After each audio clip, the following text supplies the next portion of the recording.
پورے ملک میں اللہ تعالیٰ نے اپنی قدرت کی نشانیاں بیان کی، یہ بتایا کہ میں نے انسان کو پیدا کیوں کیا۔ اللہ نے اپنی قدرت بیان کی، اللہ نے یہ بتایا کہ میں نے انسان کو بنایا کیوں،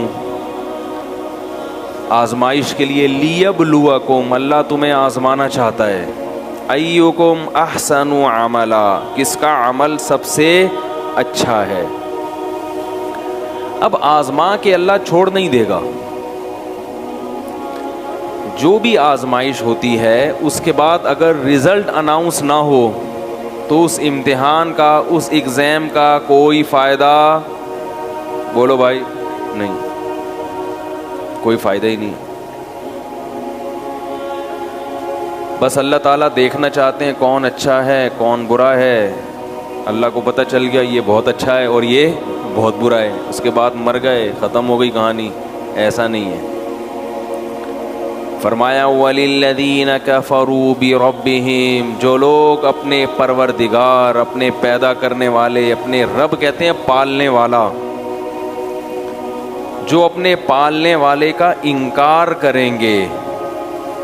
انکار کے نا مختلف درجات ہیں۔ ایک انکار تو یہ کہ ہم مانتے ہی نہیں کہ کوئی ہے پیدا کرنے والا، یہ بھی انکار ہے۔ ایک انکار یہ ہے کہ مانتے تو ہیں کہ اس نے پیدا کیا مگر اس کی نہیں مانتے، یہ بھی کیا ہے، ایک قسم کا انکار ہے۔ ایک انکار یہ ہے کہ مانتے تو ہیں کہ اس نے پیدا کیا، وہ ہے کریٹر، وہ ہے بنانے والا، مگر عبادت اس کے ساتھ دوسرے کی بھی کریں گے، دوسرے کو بھی دعاؤں میں پکاریں گے۔ شرک یہ ہے کہ جو چیز اسباب کے تحت نہیں ہے، اسباب کے دائرہ کار میں نہیں آتی، جس کی کوئی لاجک نہیں بنتی، اس قسم کے اختیارات کا مخلوق کو مالک سمجھا جائے۔ اس قسم کا ایک بھی اختیار اللہ نے مخلوق کو نہیں دیا۔ سارے اختیارات دے دینا تو دور کی بات، کوئی ایک اختیار بھی نہیں دیا کسی کو بھی، نہ کسی نبی کو، نہ کسی فرشتے کو، نہ کسی جن کو، کسی کو بھی نہیں دیا۔ لاجک کے تحت بہت ساری چیزیں ہو سکتی ہیں، بڑے بڑے حکیم ہیں، ایسے ایسے مرض کے علاج کر دیے انہوں نے، لیکن علاج کیا ہے، کوئی ایسا کام کیا، کوئی ایسی دوا ایجاد کی جو دوا جراثیم کو مارتی ہے جا کے۔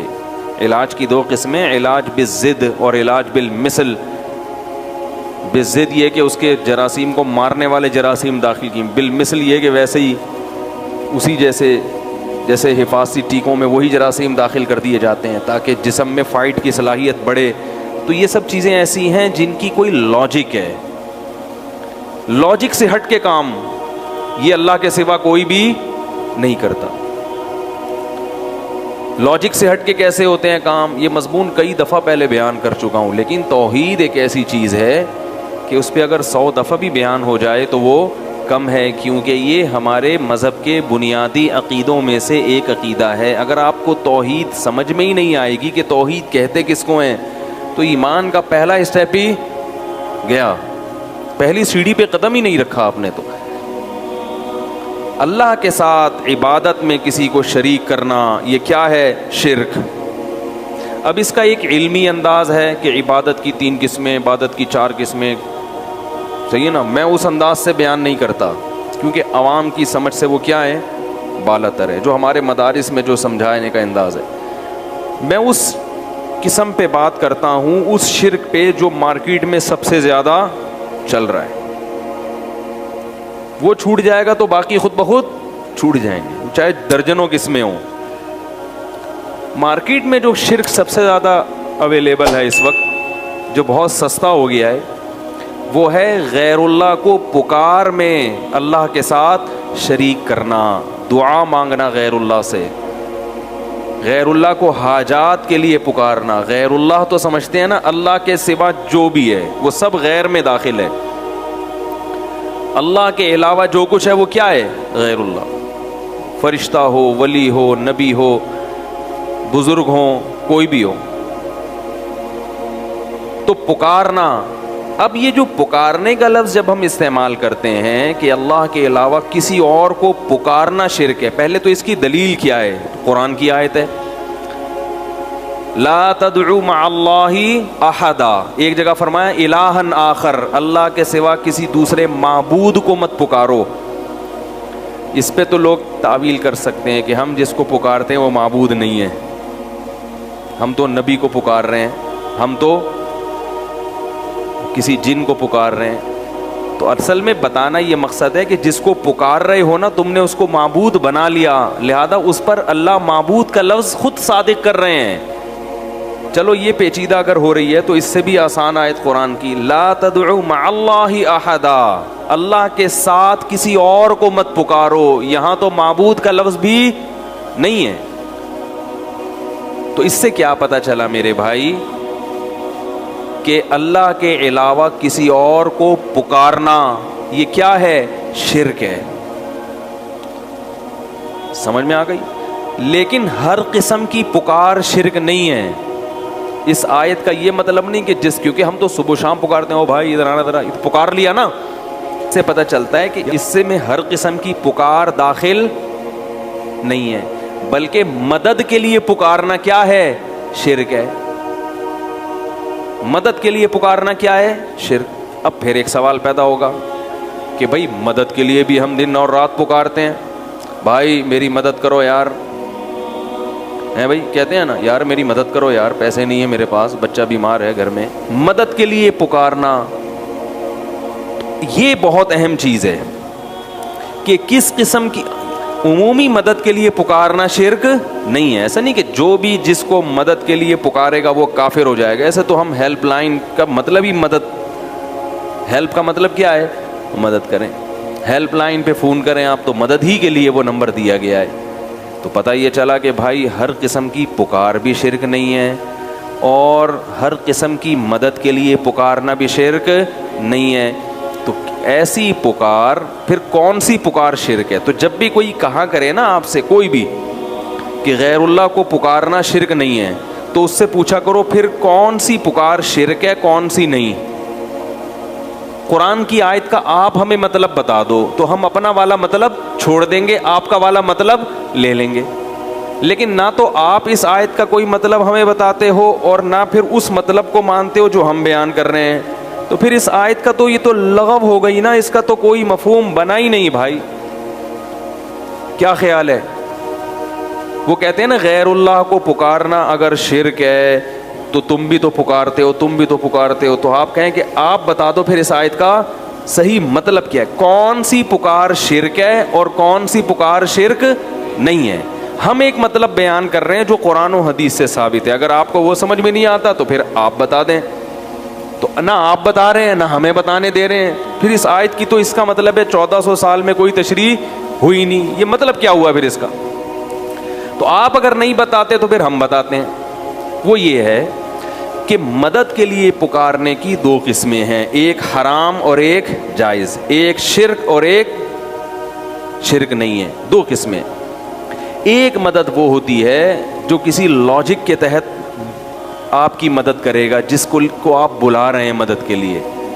جیسے میں آپ سے مدد مانگتا ہوں ڈوبتا ہوا، میں ڈوب رہا ہوں، اللہ نہ کرے سمندر میں ڈوب رہا ہوں، آپ ساحل پہ کھڑے ہیں، میں کہتا ہوں پلیز ہیلپ می، مدد کرو میری۔ کیا مطلب؟ فون کرو حکومت کو، جو غوطہ خور ہیں ان کو جا کے بتاؤ، ہیں بھائی یہی ہوگا نا؟ تو یہ سب لاجک ہے نا اس کی، بھائی آپ چلیں گے، ٹانگیں استعمال کریں گے، فون کریں گے، فون کے بٹن گھمائیں گے تو لہریں، ریڈیائی لہریں استعمال ہوں گی، ٹھیک ہے نا؟ آپ کی آواز کو ریڈیائی لہروں میں چینج کرنے کا ایک انہوں نے مشین بنائی ہوئی ہے، نمبر ہیں، یہ سب چیزیں ایسی ہیں جو لاجک ہے اس کی، کوئی نہ کوئی وجہ ہے اس کی، خود بخود نہیں ہو رہی ہے۔ لیکن اگر میں سمندر کے اندر ڈوب رہا ہوں، مجھے پتا ہے کہ نہ کوئی کشتی پہنچ سکتی ہے، نہ ساحل تک میری آواز پہنچ سکتی ہے، کوئی بھی اس وقت کسی بھی لحاظ سے اسباب کی دنیا میں میری مدد نہیں کر سکتا، کیونکہ سمندر کے بیچ میں اکیلا ہوں، کشتی الٹ گئی ہے، نہ میرا موبائل کام کر رہا ہے یا موبائل پانی میں ڈوب گیا ہے، ایسے موقع پہ اگر میں کسی کو پکاروں گا تو اس پکار پہ لبیک کہنے کی کوئی سائنٹیفک لاجک، کوئی سائنسدان اس کو تسلیم نہیں کرے گا. کوئی سائنسدان یا کوئی عقل مند آدمی نہیں کہہ سکتا کہ بھائی اس وقت کوئی کہہ رہا نہ، کوئی اتنی دور تو انسان کی آواز نہیں پہنچ سکتی. ٹھیک ہے نا. اور ایسے موقع پہ کوئی آپ کی آواز سن ہی نہیں سکتا، کیونکہ انسان کی سماعت بھی ایک حد تک ہے، اس سے زیادہ انسان سننے کی صلاحیت بولو بھائی نہیں رکھتا. ایسے موقع پہ آپ اللہ کے علاوہ اگر کسی کو پکارو گے، اللہ تو سن سکتا ہے، ہر وقت ہر ایک کی پکار سنتا ہے، بلکہ اللہ تو اگر آپ ڈوب بھی گئے نا، مر بھی گئے، پھر بھی نکال کے زندہ کر سکتا ہے. اس کے ہاں تو کسی چیز کی لاجک کا ہونا اس کی کوئی حیثیت ہی نہیں ہے. تو مردے کو بھی زندہ کر سکتا ہے. تو مردے کو جو زندہ کر سکتا ہے وہ تیرتے ہوئے کو بچا کیوں نہیں سکتا؟ وہ چاہے مچھلی کو حکم دے آپ کو اپنی پشت پہ بٹھا کے کنارے پہ لے آئے، اور چاہے تو کسی کو بھی حکم نہ دے، کن کہے اور آپ ہوا میں اڑتے ہوئے آئیں اور ساحل پہ گر جائیں. کیونکہ جب اس نے اس کائنات کو بنایا تو اس کائنات کے وجود میں آنے کی کوئی لاجک تھی نہیں نا. دیکھو ایک چیز جب وجود میں آتی ہے تو اس سے چیزیں بنتی ہیں. ارے بھائی آم کا درخت وجود میں آیا، گٹلی تو تھی نا، گٹلی نہیں تھی تو پھر درخت کہاں سے آئے گا؟ آپ کہہ سکتے ہو کہ گٹلی نہیں تھی تو درخت سے گٹلی، تو درخت ہی نہیں تھا تو گٹلی کہاں سے آئی؟ بھائی ہم تو زمین میں گٹلی بوتے ہیں، درخت نکلتا ہے، یہ لاجک ہے، بایولوجی میں پڑھایا جاتا ہے بھائی گٹلی میں یہ ہوتا ہے، پھر یہ ہوتا ہے، پھر یہ ہوتا ہے، پھر یہ ہوتا ہے، پھر یہ ہو جاتا ہے. لیکن اس کا بایولوجی کے پاس کوئی جواب نہیں ہے کہ جب گٹلی نہیں تھی تو درخت کیسے بنا، اور جب درخت ہی نہیں تھا تو آم کیسے پیدا ہوا، جب آم ہی نہیں تھا تو اس میں گٹلی کہاں سے آ گئی. تو یہاں کیا ہے، اللہ نے اپنی کن کی قدرت سے آم کی گٹلی کو پیدا کیا، بولا ہو جا اور وہ ہو گئی. یہاں کوئی نہیں کر سکتا، گٹلی نہیں پیدا کر سکتا. جب کچھ بھی نہیں تھا تو اتنا کچھ کیسے ہو گیا؟ تو ظاہر ہے ایسے ہو گیا کہ اللہ نے کہا ہو جا اور وہ ہو گیا. تو پھر اللہ نے چلا دیا، ایک چین میں سب کو چلا دیا. پہلی دفعہ ایسے ہی کون ہو جا اور وہ ہو گیا، کہ اس کے بغیر ہو نہیں سکتا. میں اکثر مثال دیتا ہوں، ماں کے پیٹ میں دل دھڑکتا ہے جب، تو پہلی دفعہ کیسے دھڑکتا ہے اس کی آج تک کسی کی سمجھ میں لاجک نہیں آئی. بھائی پہلی دفعہ تو جب دماغ سے کرنٹ ہی نہیں جائے گا تو دھڑکے گا کیسے، اور جب دھڑکے گا نہیں تو دماغ میں کرنٹ کیسے پیدا ہوگا؟ تو اللہ نے کہا ہو جا، وہ کیا ہوا؟ ہو گیا. تو اللہ کو یہ طاقت ہے کہ وہ کچھ کرنے کے لیے کسی سبب کا محتاج اور صغرے کبرے میں لانے کا محتاج نہیں ہے. ایسا نہیں ہوتا اس کو پہلے یہ کرنا پڑے پھر اس کے نتیجے میں یہ ہوگا تو پھر یہ نتیجہ نکلے گا. وہ ڈائریکٹ نتیجے تک پہنچ سکتا ہے لیکن اس کی مصلحت نہیں ہے، لہذا وہ اس نے نظام کو اسباب کے تحت چلا دیا. لیکن کبھی کبھی اللہ اپنی قدرت دکھاتے رہتے ہیں کہ یہ نہ سمجھ لینا کہ میں اسی جمع تفریق کا محتاج ہوں، لہذا میں کبھی کبھی بغیر سبب کے بھی بہت کچھ کر کے دکھاؤں گا. جیسے اللہ نے آدم علیہ السلام کو پیدا کیا اپنی قدرت سے، اماں حوا کو مٹی سے بنایا، ان کے بچوں یقین کر لیا بچوں نے کہ اللہ بڑا طاقتور ہے. دیکھو ابا کو بھی ہمارے، کیونکہ ان کے بچے آدم علیہ السلام کے بچے دادا تلاش کرتے رہے، ان کو دادا نہ قبر ملی نہ دادا ملے. وہ سوچتے تھے یار یہ کیسے ہو گیا، تو ان کو یقین آ گیا کہ یہ کس نے پیدا کیا ہے؟ اللہ نے. کیونکہ آدم علیہ السلام سے پہلے کا ان کو کوئی نہ کوئی مجسمہ ملا، جیسے ڈارون کہتے ہیں نا پہلے یوں تھا یوں، کچھ بھی نہیں ملا. کچھ تو تھوڑا سا ہوتا نا کہ جو آدم علیہ السلام سے آخری، جو ڈارون کے نظریے کے مطابق وہ آخری جانور جو انسان میں کنورٹ ہوا ہے، تو کچھ تو نظر آتے نا اس کے. آدم علیہ السلام بتاتے یہ والا میں تھا جو اس کے بعد اب ترقی کر کے میں یہاں تک پہنچا ہوں. ان کو تو 100% یقین تھا کہ اللہ ہر چیز پر قدرت رکھتا ہے. تبھی آدم علیہ السلام کے بچے غیر مسلم نہیں تھے، فرما بردار اور نافرمان تھے، مشرک نہیں تھے، اور اللہ کے وجود کا یقین بھی کرتے تھے. تو یہ سلسلہ صدیوں تک چلا ہے. سب کو پتا تھا یار ہمارا نسب جا کے رک جاتا ہے کہاں؟ آدم پہ. اس کے بعد تو چلو میاں بیوی میں ملاپ ہوا، بچے پیدا ہو رہے ہیں، اس کی تو کوئی لاجک بنتی ہے، یہ کیسے ہوا؟ تو مانتے تھے کہ کس نے پیدا کیا؟ اللہ نے. نوح علیہ السلام کئی صدیوں کے بعد آئے ہیں آدم علیہ السلام کے. ان کے دور میں بھی اللہ کے وجود کا انکار کسی نے نہیں کیا. ان کے دور میں شرک تو پھیلا ہے, شرک کہ اللہ نے اختیارات دے دیے ہیں دوسروں کو بھی. جیسے اللہ نے بغیر کسی لاجک کے بس مٹی سے پتلا بنایا آدم کا, اور ان کی پسلی سے اماں ہوا کو نکالا, کن ہو جا, اور وہ ہو گئے. تو جیسے اللہ کو اس قسم کے اختیارات ہیں کہ وہ کر لیتا ہے بغیر کسی لاجک کے بھی, تو نوح علیہ السلام کے دور میں پہلی مرتبہ یہ شرک ہوا کہ اللہ نے دوسروں کو بھی یہ اختیارات دے دیے ہیں کہ وہ بھی جب وہ چاہیں اپنی مرضی سے کر سکتے ہیں. سمجھ رہے ہو؟ تو یہ یعنی کب شروع ہوا یہ والا شرک؟ نوح علیہ السلام کے دور میں. اور اس میں دو چیزیں بڑی عجیب تھیں. ایک یہ کہ انہوں نے یہ نہیں کہا کہ اللہ نے ان فلاں فلاں کو تمام اختیارات دے دیے ہیں, بلکہ اس والے کو اللہ نے بارش کا اختیار دیا, اس والے بت کو اللہ نے ود, سوا, یغوث, یعوق, نصر, یہ 5 بت تھے مشہور. تو کیا کہتے تھے؟ اس کو اللہ نے بارش کا اختیار دیا کہ یہ اپنی مرضی سے جب چاہے گا بارش برسا سکتا, باقی چیزوں میں یہ دخل اندازی نہیں کر سکتا. یعنی اگر بادل نہیں بھی ہیں, کوئی محکمہ موسمیات والے کہہ رہے ہیں کہ کوئی امکان نہیں ہے, لیکن یہ شوں کرے گا اور بادل آ جائیں گے. یہ بہت اہم مضمون ہے, اس کو اچھی طرح سمجھیں. دوسرا, وہ کہتے تھے اولاد کا اس کو ہے, یہ فلاں والے کو ہے, یہ اولاد دلوا دے گا آپ کو, چاہے کوئی سائنٹیفک لاجک نہیں ہوگی اولاد کی, کوئی اس کے بھی اولاد کے جراثیم نہیں ہے, بیوی بھی بانج ہے, مگر یہ اس کے پاس جب جاؤ گے, اس سے دعا مانگو گے تو اولاد کیا ہو جائے گا؟ اولاد ہو جائے گی. اس لیے نہیں کہ اس کو اختیار ہے, بلکہ اللہ کے اختیار دینے سے اس کے پاس بھی اختیار آ گیا ہے.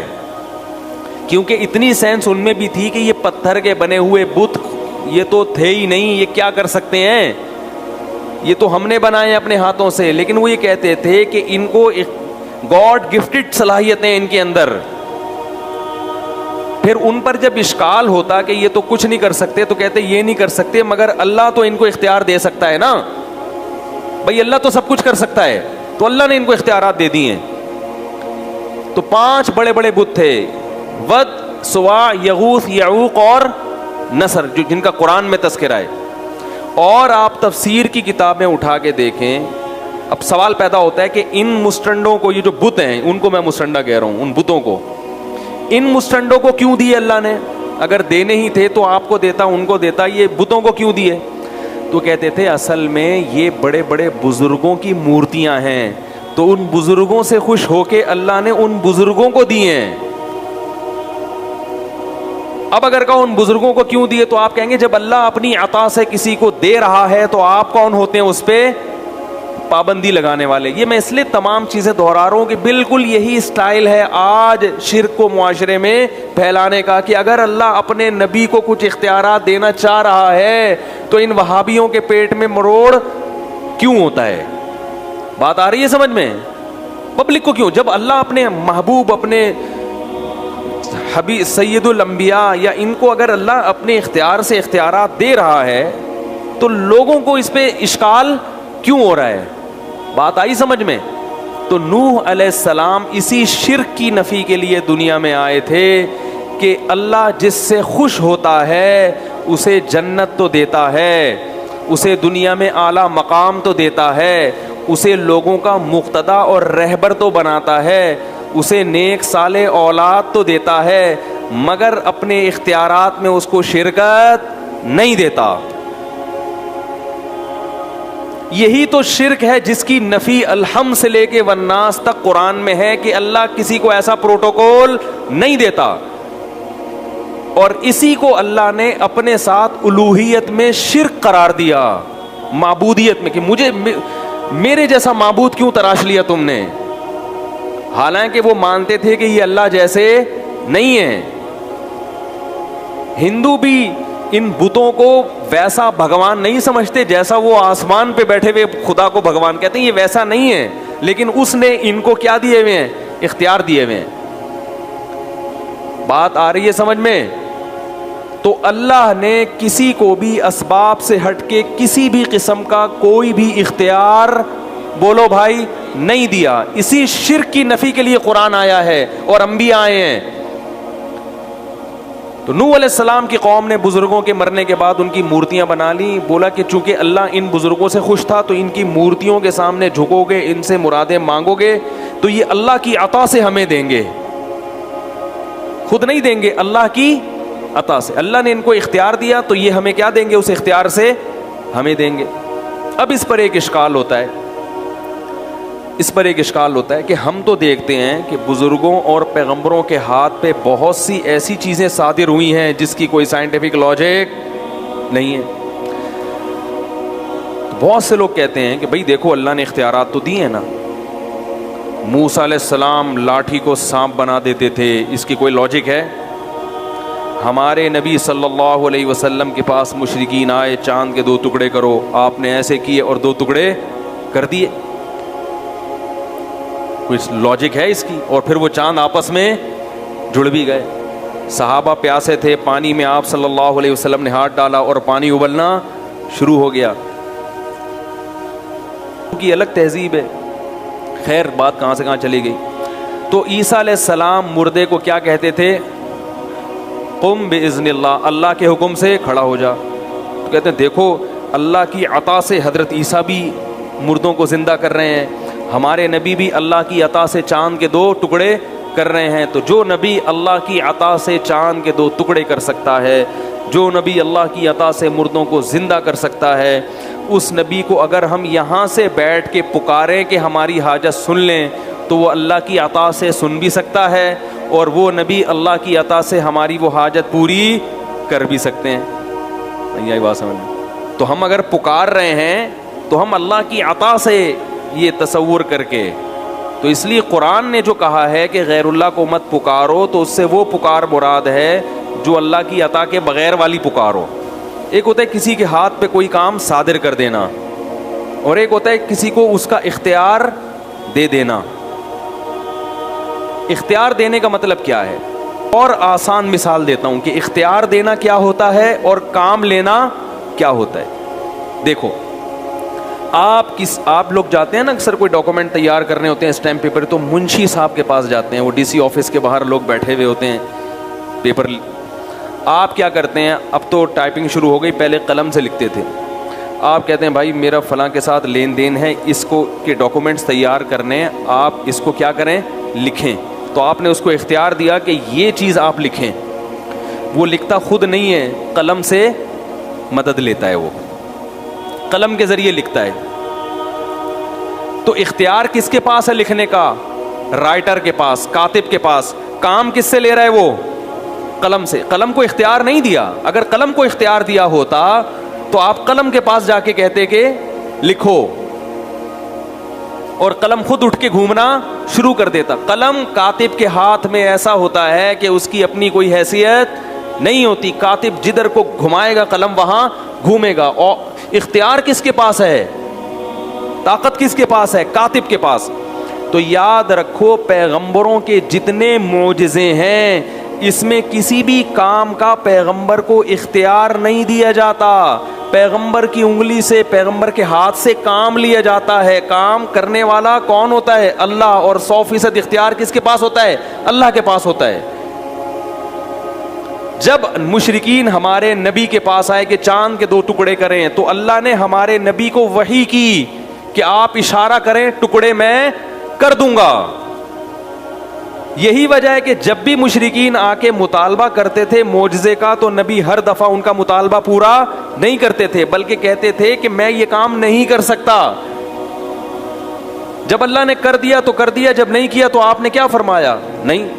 آپ سورہ بنی اسرائیل اٹھا کے دیکھیں, لن نؤمن لکا, ہم تجھ پر ایمان اس وقت تک نہیں لائیں گے. مشرکین کہتے اے نبی اس وقت تک ایمان نہیں لائیں گے حتی تفجر لنا من الارض ينبوعا, آپ اشارہ کریں اور زمین سے چشمہ جاری ہو جائے.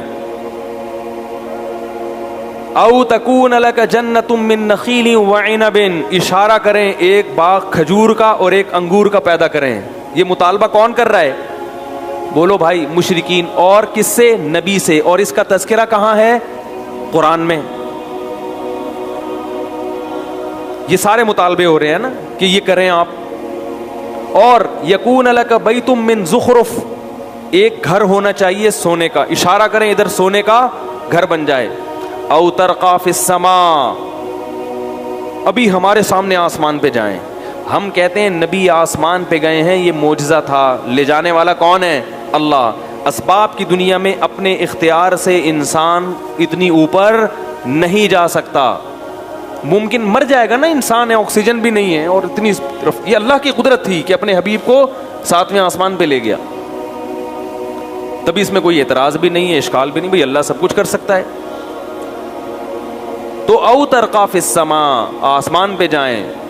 لن نؤمن لرقیک حتی تنزل علینا کتابا نقرأ، اور ہم جانے پر یقین نہیں کریں گے جب تک ہمارے سامنے آسمان سے قرآن لے کر نہ آئے. ہم اس کو پڑھیں گے، پھر پتہ چلے گا کہ یہ واقعی. ہمیں تو نہ جبریل نظر آتے ہیں آسمان سے جو لے کر آ رہے ہیں، یہ تو سب چیزیں آپ دیکھ رہے ہیں. ان تمام چیزوں کا نبی نے جواب کیا دیا قرآن میں. نبی یہ بھی کہہ سکتے تھے کہ بھائی اللہ نے مجھے اختیارات دیے ہوئے ہیں، لیکن میں تمہارے بیجا مطالبوں پہ اپنے اختیارات کو استعمال نہیں کروں گا. میں جب چاہوں گا تو معجزہ دکھاؤں گا، جب چاہوں گا معجزہ نہیں دکھاؤں گا. اختیارات تو ہیں اللہ کی عطا سے، میں سب کچھ کر سکتا ہوں، لیکن میں کر نہیں رہا. یہ نہیں فرمایا. فرمایا سبحان ربی، قل اے نبی ان سے کہہ دیجئے سبحان ربی، میرا رب ہر عیب سے پاک ہے. عجز والا جو عیب ہے نا، کچھ نہ کر سکنے کا عیب، اس عیب سے کون پاک ہے؟ میرا رب پاک ہے. ہل کنت الا بشرا، نہیں ہوں میں مگر ایک انسان. رسولہ، اللہ کا بھیجا ہوا پیغمبر. تو انسان تو یہ کام نہیں کر سکتا. انسان کو اسباب سے ہٹ کے اختیارات نہیں ہوتے. انسان کی صلاحیتیں محدود ہوتی ہیں. اتنی کلیئر کٹ بات قرآن میں آنے کے بعد بھی حیرانگی اس پر ہوتی ہے اس امت میں شرک کیسے پھیل گیا. بھائی یہ تو قرآن کے ترجمہ پڑھ لو تو سمجھ میں آ جائے گا. پتہ یہ چلا کہ اللہ نے اپنے نبی کو اس قسم کے اختیارات بولو بھائی نہیں دیے تھے. ہاں جب اللہ وحی کرتے کہ آپ یہ کام کریں، ہم آپ کے ہاتھ پہ یہ معجزہ دکھا دیں گے، تو اللہ تو جس کو چاہے دکھا سکتا ہے. جس کے ہاتھ پہ، وہ بزرگوں کے ہاتھ پہ کرامتیں بھی ظاہر کر سکتا ہے، اور انبیاء کے ہاتھ پہ معجزے بھی ظاہر کر سکتا ہے. یہی وجہ ہے کہ حضرت موسیٰ علیہ السلام لاٹھی کو سانپ بنانا نہیں جانتے، اور نہ ان کو اللہ نے اختیار دیا. اگر اختیار دیا ہوتا تو ہر دفعہ اللہ سے پوچھتے نہیں کہ اب کیا کرنا ہے. پہلی دفعہ جب اللہ نے حضرت موسیٰ کے ہاتھ میں لاٹھی پکڑائی، بلکہ پہلے سے لاٹھی تھی، اللہ نے پوچھا یہ کیا؟ فرمایا پھینکو زمین پہ. جب زمین پہ پھینکا وہ سانپ بن کے دوڑنے لگی. اگر خود سانپ بنائی ہوتی تو موسیٰ علیہ السلام اسے دیکھ کے خوفزدہ ہوتے. قرآن کہہ رہا ہے ایسا بھاگے ہیں حضرت موسیٰ، ولم یعقب، پیچھے مڑ کے بولو بھائی نہیں دیکھا. پھر اللہ کہہ رہے خذھا، اے موسیٰ اس سانپ کو پکڑ لے. اگر موسیٰ علیہ السلام کو سانپ کو دوبارہ لاٹھی بنانے کا اختیار ہوتا تو حضرت موسیٰ خود پکڑتے اور کیا بنا دیتے اس کو. کہتے جیسے میں نے لاٹھی کو سانپ بنایا، میں اللہ کی عطا سے اس سانپ کو لاٹھی بھی بنا سکتا ہوں. اللہ نے بتایا کہ یہ جب میں چاہوں گا اسی وقت ہوگا، آپ کے سوچنے سے، آپ کے ارادے سے نہیں ہوگا، کیونکہ اختیار میرے پاس ہے، آپ کے پاس نہیں ہے. تو اب کیا ہے، موسیٰ علیہ السلام کو اللہ نے کہا یہ لاٹھی کیا بنے گی دوبارہ؟ خذھا، اے موسیٰ اس کو پکڑ لے.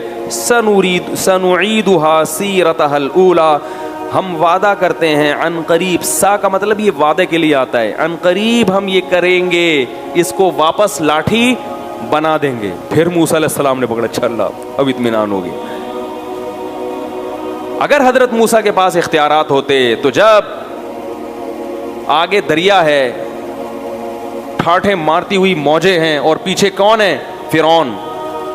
بنی اسرائیل نے کیا کہا؟ انا لمدرکون، مر گئے، پکڑے گئے ہیں بھائی. اب تو فرعون آئے گا. اور موسیٰ علیہ السلام کہہ سکتے تھے میرے پاس تو لاٹھی ہے، اللہ نے مجھے اختیار دیا، جب چاہوں گا سمندر کے 2 ٹکڑے کر کے درمیان سے نکل جاؤں گا. حضرت موسیٰ نے فرمایا ان معی ربی، میرے ساتھ رب ہے، کچھ نہ کچھ کرے گا وہ مدد. مجھے نہیں پتا کیا کرے گا لیکن کرے گا ضرور. تو اللہ نے کیا کہا اس لاٹھی کو، اے موسیٰ اضرب بعصاک، اپنی لاٹھی مار کہاں پر؟ البحر، سمندر پہ. فکان کل فرق کالطود العظیم، دونوں طرف کی موجوں کو پہاڑوں کی شکل میں روک دوں گا میں. تبھی ہر بات سے پہلے حضرت موسیٰ پوچھ رہے کیا کرنا ہے، کیا کرنا ہے. تو مردوں کو زندہ کرنے سے پہلے بھی حضرت عیسیٰ علیہ السلام کو اللہ بتاتے تھے کہ بولو کھڑے ہو جاؤ. مردہ اللہ کے حکم سے کیا ہو جائے گا؟ کھڑا ہو جائے گا. مردہ زندہ کرنے کے اختیارات آپ کے پاس نہیں ہیں. آپ کے ہاتھ میں مردے زندہ کروں گا، اختیار اپنے پاس رکھوں گا، آپ کو اختیار نہیں دوں گا. اب بھی کلیئر نہیں ہو رہی بات تو میرے بھائی پھر تو کیسے سمجھائیں یار، کیسے سمجھائیں. میں ان لوگوں سے کہتا ہوں جو غیر اللہ کی پکار کو جائز سمجھتے ہیں، دیکھو میں فرقہ پرست آدمی نہیں ہوں، نہ میں کفر اور شرک کے کسی متعین شخص پہ فتوے لگاتا ہوں، لیکن آپ اپنی آخرت کی فکر کرو. ابراہیم علیہ السلام نے اپنی قوم کو سمجھایا کہ شرک چھوڑ دو. قوم نہیں مانی. ابراہیم علیہ السلام نے کہا انما اتخذتم من دون اللہ اوثانا مودۃ بینکم فی الحیات الدنیا، تمہاری آپس میں ریلیشن اچھے ہیں، اس ریلیشن کی وجہ سے میری بات کا انکار کر رہے ہو، لیکن یہی تعلقات قیامت کے دن تمہارے نقصان کا سبب بنیں گے، ایک دوسرے کے دشمن بن کے ایک دوسرے کے گریبان پکڑو گے. اس لیے میں اللہ کا واسطہ دے کے ان لوگوں سے کہتا ہوں جو یہ کہتے ہیں کہ اللہ نے اپنے نبی کو بھی اختیارات دی، ہم نبی سے بھی مانگ سکتے ہیں، بزرگوں سے بھی مانگ سکتے ہیں، مزاروں پہ بھی سجدے کر سکتے ہیں، تو یاد رکھو کہ اگر آپ اپنی اس روش سے باز نہیں آئے، اور تو یہ بھی کیا ہے، یہ آپس کے مسلک پرستی، پیر پرستی. میرے دامت برکاتہم نے کہہ دیا ایسا نہ ہو کہ جیسے ابراہیم علیہ السلام اپنی قوم کو ڈرا رہے تھے تو وہ ڈر وہ تنبیہ ہمارے لیے بھی ہے کہ یہی تعلقات قیامت کے دن ایک دوسرے کے لیے عذاب بن جائیں گے. اللہ شرک کے معاملے میں بہت غیرت رکھتا ہے. وہ کہتا ہے نہ میں نے کسی کو اختیار دیا، لم یتخذ ولیا من الذل، نہ کسی کو کمزوری کی وجہ سے میں نے اپنا ولی بنایا، نہ وزیر بنایا. وزیر ہوتا ہے نا کہ کچھ کام آپ کریں گے، کچھ اختیارات اس کے پاس ہیں، کسی کو نہیں. بلکہ اللہ نے کہا قرآن میں مثالیں دی ہیں، ضرب لکم مثلا من انفسکم. اللہ فرماتے ہیں ابھی بھی سمجھ میں نہیں آیا تو میں تمہیں ایک مثال دیتا ہوں تمہاری ہی. هل لکم مما ملکت ایمانکم من شرکاء فیما رزقناکم، کہ تمہارے جو غلام ہوتے ہیں کیا تم ان غلاموں کو اپنے ساتھ شریک کرتے ہو اپنی پراپرٹی میں؟ فرمائے کہ جب پراپرٹی جو کم درجے کی چیز ہے اور تمہارے غلام بھی کم درجے کے ہیں، تمہارا اپنے غلاموں سے اتنا اوپر رتبہ نہیں ہے جتنا میرا مخلوق سے اوپر کا مقام ہے. غلام بھی تمہاری طرح کا انسان ہے، تم اس کو شریک نہیں کرتے اپنی پراپرٹی میں، تو میں اپنے اختیارات میں اپنی مخلوق کو کیسے شریک کروں گا؟ جبکہ مخلوق کا جو مقام ہے، دیکھو ہمارا جو غلام سے رشتہ ہوتا ہے تو غلام بھی انسان، ہم بھی کیا ہیں؟ انسان. تو اتنا کم درجے کا نہیں ہوتا ہم سے، لیکن مخلوق تمام کی تمام اس کا تو اللہ سے کوئی اس لحاظ سے رشتہ، جو یعنی جنس کے لحاظ سے تو کوئی رشتہ بنتا ہی نہیں ہے نا. وہ مخلوق ہے، وہ خالق ہے. اولاد اور باپ کا رشتہ نہیں ہے، بھائی بہن کا رشتہ نہیں ہے. فرمایا انتم الفقراء الی اللہ، سب کے سب فقیر و محتاج ہو میرے، کسی کو میں نے کسی بھی اختیار میں شرکت نہیں دی ہے، سب اپنے پاس رکھا ہے. تو اس لیے بھائی یہ بہت خطرناک شرک ہے جو آپ کی قبر کو آگ سے بھر دے گا، آپ کی بخشش کی دعا کو حرام کر دے گا آپ کے والدین اولاد کے لیے. اولاد کو اجازت نہیں ہوگی کہ آپ کے لیے بخشش کی دعا مانگیں. اب بات سمجھ میں آئی کہ معجزہ الگ چیز ہے، اختیار دینا الگ چیز ہے. بالکل اس کی مثال ایسے ہے، بارش اللہ برساتا ہے، برسانے کا کام کس سے لیتا ہے؟ فرشتوں سے. کہتے ہیں بارش برسانے کا فرشتہ یہ فلاں، تو کام اللہ کسی سے بھی لے سکتا ہے، فرشتوں سے بھی، پیغمبروں سے بھی، اولیاء اللہ سے بھی، مگر اختیار کس کے پاس ہے؟ تبھی ہم بارش کی دعا، بارش کے لیے فرشتوں کو نہیں پکارتے. اسی طرح میرے بھائی بارش کے لیے پیغمبروں کو بھی نہیں پکارتے. فرشتے نے حضرت مریم کو اولاد عطا کی، قرآن میں آتا ہے، سمجھو اس کو اچھی طرح. جبریل آئے حضرت مریم کے پاس، مریم نے پوچھا کون ہو؟ فرمایا فرشتہ ہوں، انسان نہیں ہوں. کیوں آئے ہو؟ لِأَهَبَ لَكِ غُلَامًا زَكِيًّا، بیٹا دینے کے لیے آیا ہوں. تو کیا اللہ نے جبریل کو اختیار دے دیا کہ اولاد دیں؟ نہیں اختیار دیا. اللہ بیٹا دے رہے ہیں, پھونک کس کی استعمال ہو رہی ہے؟ بولو بھائی, جبریل کی. یہی وجہ ہے کہ جب بھی اولاد مانگی جاتی ہے کبھی بھی کسی فرشتے سے یا جبریل سے, بولو نا, نہیں مانگی جاتی.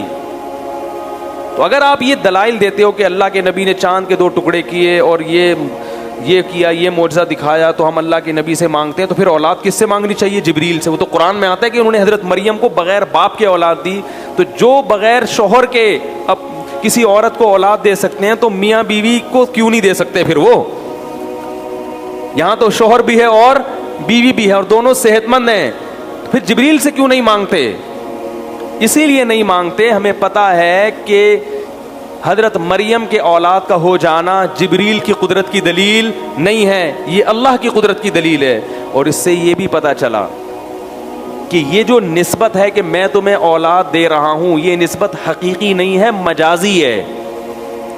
بعض دفعہ کسی کے ہاتھ پہ جب کوئی کام ہوتا ہے تو نسبت اس شخص کی طرف کر دی جاتی ہے, کیونکہ بعض لوگ یہ بھی دلیل دیتے ہیں کہ دیکھو نبی نے کہا کہ میں یہ کرتا ہوں, میں یہ کرتا ہوں.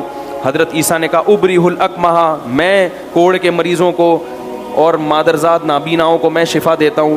تو اس سے پتہ چلتا ہے کہ حضرت عیسیٰ دے رہے ہیں نا, تو اللہ نے اختیار دیا, تبھی تو حضرت عیسیٰ کہہ رہے ہیں میں یہ کام کر رہا ہوں.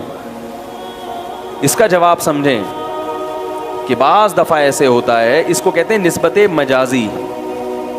دیکھو زبان میں نا مجاز بہت چلتا ہے. میں اس کی ایک مثال دیتا ہوں. دیکھو 2 آدمی بہت لڑ رہے ہو نا اور ہمیشہ ایک دوسرے کے خلاف نفرت ہو, تو مجازن کہہ دیے جاتے ہیں یار ان دونوں کی تو محبت ہی کبھی ختم نہیں ہوتی, پتہ نہیں کیوں اتنی محبت کر رہے ہیں, مقصد کیا ہوتا ہے, نفرت کیوں کر رہے ہیں. تو مجاز میں اپوزٹ چیزیں چلتی ہیں. دیکھو قرآن میں آتا ہے, قرآن میں اللہ تعالیٰ کا ارشاد ہے کہ حلال و حرام کرنے کا اختیار صرف کس کے پاس ہے؟ اللہ کا. نبی نے ایک مرتبہ قسم کھا کے شہد کو اپنے اوپر حرام کر لیا کہ میں شہد نہیں کھاؤں گا. قرآن نے کہا لما تحرم ما احل اللہ لک, اللہ نے جس چیز کو حلال کر دیا آپ اسے حرام کیوں کر رہے ہو؟ کیا مطلب یہ طاقت کس کے پاس ہے؟ نبی اللہ کے حلال کو بیان کرتے ہیں, خود سے نبی حلال نہیں کرتے, نہ کسی چیز کو حرام کر سکتے ہیں نہ حلال, یہ تب اللہ کے پاس ہے. تبھی اللہ کے نبی نے اپنے اوپر ایک چیز کو حرام کیا, اللہ نے کہا آپ نے کیسے حرام کر لیا, لہذا اس قسم کو توڑیں, کفارہ ادا کریں. لیکن ایک جگہ قرآن میں آتا ہے عیسیٰ علیہ السلام نے کہا وَلِأُحِلَّ لَكُمْ بَعْضَ الَّذِي حُرِّمَ عَلَيْكُمْ. عیسیٰ علیہ السلام بنی اسرائیل کے پاس آئے اور کہا میں اس لیے آیا ہوں کہ چند چیزیں جو تم پر حرام کر دی گئی تھیں اللہ ہی کی طرف سے, میں ان کو حلال کرنے آیا ہوں. ایک طرف قرآن کہہ رہا ہے کہ آپ کوئی حلال و حرام نہیں کر سکتا, ایک طرف عیسیٰ ابن مریم کہہ رہے ہیں کہ میں کیا کرنے آیا ہوں, حلال. تو اصل میں یہ بھی نسبت کیا ہے؟ مجازی, کیونکہ کریں گے اللہ ہی حلال, اس حلت کو بیان حضرت عیسیٰ کریں گے, اس لیے حضرت عیسیٰ نے مجازن اپنی طرف اس کی نسبت کر دی. تو مجازن نسبت اس طرح قرآن میں بھی ہوئی ہے, جیسے وہ سلیمان علیہ السلام کا تخت اٹھا کے لائے ایک بزرگ. سلیمان علیہ السلام نے کہا کہ ایکم یاتینی بعرشہا قبل ان یاتونی مسلمین, کون ہے ملکہ سبا کا تخت اٹھا کے لائے گا؟ جن نے کہا میں لاؤں گا, مجلس برخاست ہونے سے پہلے میں حاضر کروں گا. قرآن کہہ رہا ہے جو ایک تھے جن کے پاس کتاب یعنی زبور کا علم تھا, انہوں نے کہا میں پلک جھپکنے سے پہلے لاؤں گا, اور کہا اور تخت حاضر. تو یہ کام کسی انسان کے بس میں نہیں ہے. یہ اختیارات اگر اللہ نے ان بزرگ کو دیے تھے تو پہلے اللہ سلیمان علیہ السلام کو دیتا نا یہ اختیارات جو نبی تھے, تبھی تو کہنے کون لائے گا بھائی. پتہ یہ چلا کہ لایا کون ہے؟ اللہ ہے. اللہ نے ان بزرگ کے ہاتھ پہ کرامت ظاہر کر دی, لیکن بزرگ نے نسبت اپنی طرف کر دی کیونکہ ان کو الہام ہوا کہ اللہ آپ کے ہاتھ پہ یہ کام دکھا دے گا. تو انہوں نے کہا میں لے کر آؤں گا, حالانکہ وہ نہیں لا رہے ہیں. جو یوں کر سکتا ہو وہ تو دنیا کا نظام ہی اس کے ہاتھ میں آ جائے گا بھائی. تبھی میں کہتا ہوں نا یہ روحانی علاج والے کہتے ہیں نا سنگ دل محبوب آپ کے قدموں میں, اس کو بولو پٹھان ہوٹل سے پیسوں کے بغیر 2 پراٹھے اٹھا کے لا. تو 2 پراٹھے تو دور کی بات, 1 پراٹھا, کیونکہ 2 سے پیٹ صحیح طرح بھرتا ہے اس لیے میں 2 کی مثال دیتا ہوں. اٹھا کے لے آ تو 1 پراٹھا, نہیں لا سکتے بھائی. یہ میری اور آپ جیسے, میں تو نہیں الحمدللہ, یہ آپ جیسے کچھ معذرت کے ساتھ جو بیان نہیں سن رہے کچھ بیوقوف لوگ ہیں جن کی وجہ سے ان کی دکانیں چل رہی ہیں. پراٹھا نہیں اٹھا سکتا, وہ آپ کی محبوبہ کو آپ کے قدموں میں کہاں سے ڈال سکتا ہے؟ تو انبیاء کرام کا معجزہ سمجھ میں آ گیا کہ جو معجزات انبیاء کے پاس ہوتے ہیں وہ اللہ نے ان کو اختیارات نہیں دیے ہوتے. اللہ جب چاہتا ہے اپنی مرضی سے اپنے کسی حبیب کے ہاتھ پر, اپنے پیغمبر کے ہاتھ پہ کوئی چیز ظاہر کر دیتے ہیں تاکہ لوگوں کو اس کی نبوت پہ یقین آ جائے. اور بزرگ کے ہاتھ پہ اللہ بعض دفعہ کرامت ظاہر کر دیتے ہیں تاکہ لوگوں کو اطمینان ہو جائے کہ یہ اللہ کا محبوب ہے, بشرطے کہ محبوب ہونے کی دوسری چیزیں پائی جائیں, گناہوں سے بچتا ہو, بدعات سے بچتا ہو. اگر اس کے باوجود آپ یہ سمجھتے ہیں کہ نہیں ما فوق الاسباب اللہ نے اختیار دیے ہوئے ہیں, تو پھر میرے بھائی یہ شرک ہے. اور قرآن میں جگہ جگہ اس کی نفی ہے کہ میں نے کسی کو بھی اختیارات نہیں دیے. اب میں ایک سوال اکثر دہراتا ہوں کہ اللہ نے کیا تمام اختیارات دے دیے ہیں یا بعض اختیارات دیے؟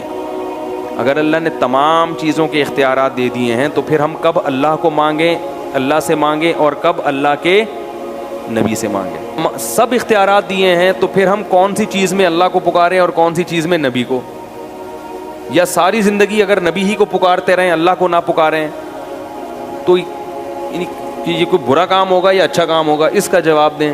دوسری بات یہ کہ اگر سارے اختیارات نہیں دیے, کچھ چیزوں کے دیے ہیں, تو وہ کچھ چیزیں معلوم ہیں یا مجہول ہیں؟ جب پتہ ہی نہیں کہ کون سی چیز دی ہے, نبی کو کون سی چیزوں کو اختیار دیا ہے, تو جب پتہ ہی نہیں ہے تو ہم مانگیں گے کیسے؟ اور اگر پتہ ہے کہ نہیں ان چیزوں کا اختیار دیا ہے تو ان چیزوں کی لسٹ یوٹیوب پہ شائع ہونی چاہیے, اخبار میں آنی چاہیے, کتابوں میں چھپنی چاہیے کہ بھئی اللہ نے تمام چیزوں کے اختیارات نہیں دیے بلکہ بعض چیزوں کے دیے. وہ بعض یہ ہیں, اولاد کا ہے, بارش کا نہیں ہے, رزق کا ہے مگر فلاں چیز کا نہیں ہے. اس طرح سے آپ ایک لسٹ شائع کریں. تو اس لیے اپنے ایمان کی حفاظت کرو, ان باتوں کو سنجیدگی سے لو. صرف اور صرف تمام اختیارات کس کے پاس ہیں؟ اللہ کا. ہاں, میں بزرگوں پہ شرک کے فتوے نہیں لگاتا. اگر کسی بزرگ نے کہا کہ اللہ نے فلاں نے کشتی پار لگا دی, فلاں نے یہ کر دی, تو تعویل کر لینی چاہیے. بھائی انہوں نے بھی مجازن نسبت کر دی ہوگی. جیسے میں یہ کہہ دوں کہ حضرت عیسیٰ نے مردے کو زندہ کر دیا, تو یہ حضرت عیسیٰ کی طرف جو میں نے نسبت کی ہے, یہ نسبت کیا ہے؟ مجازن. صحیح ہے نا؟ تو